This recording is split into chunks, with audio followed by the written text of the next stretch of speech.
અમરેલીના Damnagar police station નજીક જુગારના અડ્ડા પર દરોડા. બાબરાના ધારાસભ્ય જનક દબાડિયાએ જુગારના અડ્ડા પર દરોડા પાડ્યા. પોલીસ સ્ટેશનથી 200 મીટરના અંતરમાં જુગારનો અડ્ડો. સ્થાનિકોની ફરિયાદ બાદ ધારાસભ્યએ જાતે જ દરોડા પાડ્યા. બોલીવુડ સ્ટાર આમિર ખાનના પુત્ર જુનૈદ ખાનને લોન્ચ કરતી ફિલ્મ મહારાજે સર્જ્યો વિવાદ. વૈષ્ણવ સંપ્રદાયને ફિલ્મ સામે વાંધો ઉઠાવી હાઈકોર્ટમાં અપીલ કરી. સંપ્રદાય અંગે વિવાદાસ્પદ ટિપ્પણીઓ અને હિન્દુ ધર્મની લાગણીને ઠેસ પહોંચાડતી બાબતો ફિલ્મમાં હોવાનો દાવો. હાઈકોર્ટે ફિલ્મ પર સ્ટે મૂક્યો.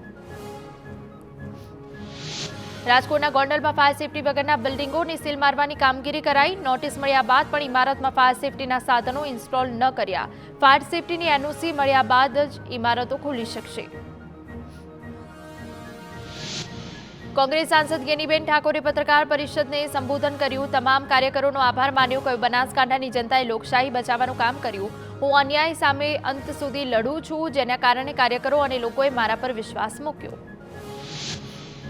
અમદાવાદમાં ગેનીબેન ઠાકોરના સન્માન સમારોહમાં શક્તિસિંહ ગોહિલનું નિવેદન. ગુજરાત કોંગ્રેસનું સંગઠન માળખું જલ્દી બનાવવામાં નહીં આવે.